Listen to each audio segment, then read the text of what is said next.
Hey y'all, it's Reese B. Hey, and it's Meljoy. And we're back again. You got some beep to say. This is episode 9. Is it? Yeah. Cool. So we're moving along. Y'all. Wonderful. All right, we got things we wanted to cover today, and I know y'all see Meljoy's outfit. Just go with it. Just roll with it. It'll make sense later. Just go with it. It pretty much won't, but go with it. Go with it. All right, that's what we're gonna talk about today. Now reality TV has become a phenomenon from Real World up to all these little dating shows, The Bachelor, whatever show you want to watch now is reality. Pretty much now.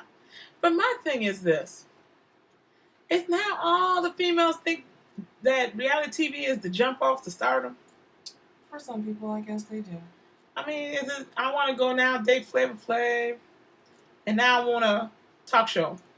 Yeah, I mean, it's pretty much, they go from Flavor of Love for the Love of Ray J, Basketball Wives, Real Chance of Love, everybody, The Bachelor, The Bachelorette, to their own little goofy spin-off, and then they end up becoming an F-list celebrity.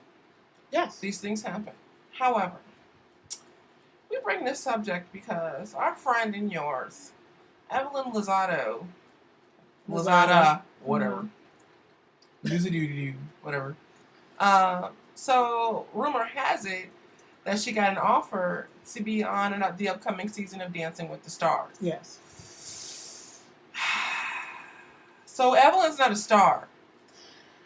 So who's going to be dancing with the star? Why do they keep putting all these? Because she's not a trained dancer. No. So is she supposed to be the star? No, not at all. Yeah, I have a problem with that. I really do.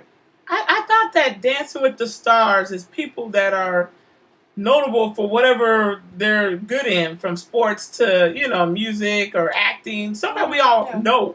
A star. Someone who's made money for real. Maybe a former star, but nonetheless a star. Someone we all know. Hence, last season, Ralph Macchio. Yes. That makes sense. Yes. So why are we getting to this point in Dancing with the Stars that we just taking anybody? Yeah, because just because you're on a reality TV show does not make you a star. No. You're a celebrity. You're infamous at times. No, they have some celebrity. Okay. They do have some fame. I mean, I think fame gives you, some celebrity. So I think they go hand in hand, but doesn't make them a star. Mm-hmm. Just because you got caught sucking dick on a tape, it doesn't make you a star. Yes. Just makes you a celebrity. Yes. And kind of dumb because you on tape, but moving forward. Why would you want to be known for that? Thank you. Why would you want to be known for being the girl that won Flavor of Love? I mean, why play? I get your gold teeth now, your clock. What was the little retarded girl named? Why play? Play, I love you. Okay, all these people, do you think people even remember who you are remotely? No. After the show has been done and gone, who remembers any of the guys off of I Love New York and I Love New York Too? Do you? Who the hell remembers New York? Anyway, honestly, the only girl I remember from Flavor of Love is the girl who said, "You want some lip chat?" She kept calling it lip chat. So I mean, it's a reference and it stays with me. But even in there, where is she? I don't know. Does she still got lip chat, or she have chapped lips? I don't know. I'm just saying. Mm-hmm. But I mean, my thing is, okay, you get on these shows. We know that no one goes on the show for real, for what it really is. Nobody's trying to date no Flavor Flav, no Ray J, or no Real and Chance, or whoever. Yes, but not the girl. The one who was a twin. Why play? She loved him. Why play? Who was it? Thing one, thing two? Yes! That was that day. Thing one, thing. They had a speech impediment. Why play? What happened then? We don't know. Why play? Okay, I quit. It was just so funny. I mean, then you have the ones that jump from one reality show to the other. You had Tammy. Yeah. She on Basketball Wives now, as y'all know her. But if you didn't know, she was on Real World before. Yeah, but see, Tammy, I don't know if you necessarily could call that jumping from one show to another, only because she really was a basketball wife. Yeah. So. But still. I don't know. I don't know. And maybe that's why these guys are now they want us the other half of these women, on Basketball Wives, like the suit. It's like, do they not want them to have their own career? I mean, if this is the way they feel like they need to do it, Let me tell you something. What's the problem with it? Let me tell you something. All right. So, oh shoot, the glasses came off. This is about control. This is kind of serious. I'm gonna take my glasses off, but I'm putting them back on. That's about control. Mm-hmm.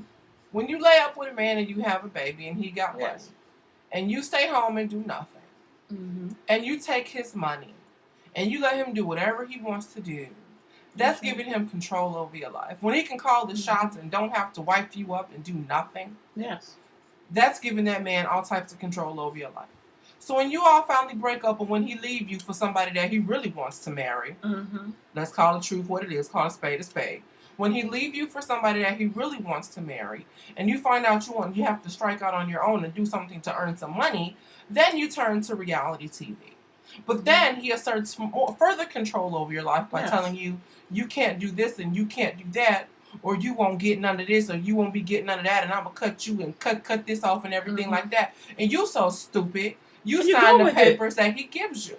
What you don't understand is you're the woman. You have the coochie. You have the baby. You take care of the baby. And you hold all the cards. But you're so stupid, you don't realize that. And so they get control over your life, and you end up on court, and you end up like, what's her name on basketball? What's her name?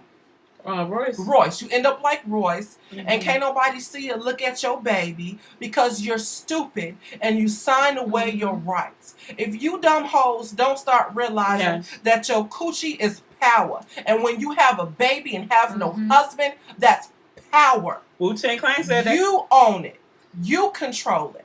And if you don't like it, if he don't like it, so what? He gonna pay for the rest of his life. You bitches better get smart. And that's what I'm saying. Like, who is your lawyer? I mean, maybe y'all need to get a bad female as a female attorney. Someone's going to tell you, who's going to take you in that bathroom when you're crying and smack you a couple times. And tell you, girl, man up. Okay? Because I don't understand how you're going to tell me what I could do with my kid and myself. Thank you. We ain't together. Rule your wife and whatever else you got going on over there. Rule the woman you wanted to marry. They're not supposed to have control like that. Not at all. And stop giving it to them. Thank you. Either man up, wear rubber, or close your legs. Something. One of the three. One of them will work. You know what I'm saying? But speaking of all that, well, we had some losses that happened. First one, I don't know if everybody knows, but, with Amy Winehouse. And I mean, it's a loss. I'm sorry, she's young. She was 27. But it ties to a bigger picture on her loss here. Is someone that was struggling with a lot of issues. She was fighting her own demons, basically. And I don't think she ever had a fighting chance, really. She was battling herself, battling her addictions, and I think the addiction just got the best of her. I mean, that's what it came down to, really. It's sad, but that's what happened to her. I think it's really, really stupid. I think that people who have addiction problems need to be supported and not milked for all their worth. When you're an artist, you're a commodity. You're a product. And people want to push you probably farther beyond where you really should be going. I honestly believe that Amy Winehouse was enabled more than anything till it got to the point where they had to force her to go to rehab. And even then, it didn't work. Drug abuse and drug addiction in this country and even in the world is a really big issue. It's a really big deal. I mean, we make fun of people like Charlie Sheen for being so erratic and crazy, but the truth is he has an issue. He has a drug problem. And if he's not careful, he will die. And he has children. And so at some point, some of it we need to stop making fun of and take seriously. Because this is a huge problem affecting our country, period. The issue is across all color lines and socioeconomic backgrounds. Drug abuse is drug abuse. Drug abuse and alcohol abuse. And these people need help.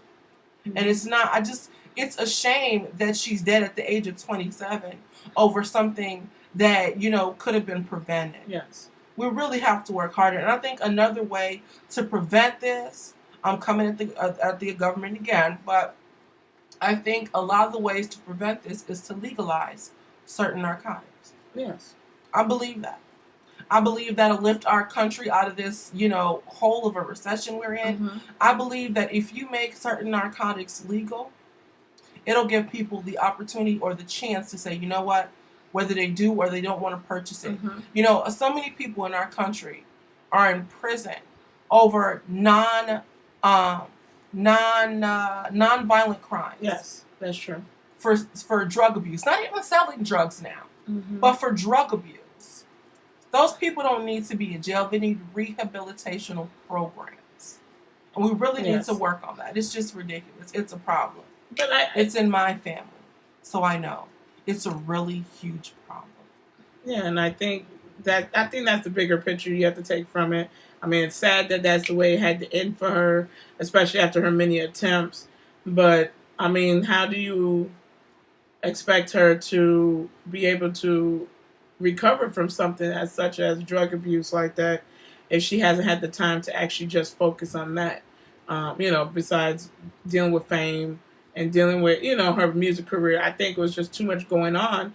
And we've seen in the past of, with music and artists and musicians, how drugs and their musical talents and abilities almost come hand in hand now.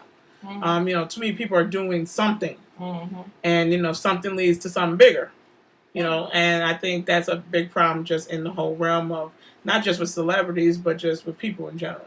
Yeah. And I think now people need to take more time to find out what the real root of the issue is, then turn into those type of, drugs, from painkillers to, from whatever your appetite is for. But just finding out what the real problem is and actually taking the time and getting help and actually, talking to somebody and talking through it to get to the bottom of it, then feeling like you need to get to the bottom of it that way. Thank you. And I also want to say that I agree with Judge Mathis. Because I was watching an episode of Judge Mathis. When people are drug addicts, mm-hmm. you have to call it what it is. Mm-hmm.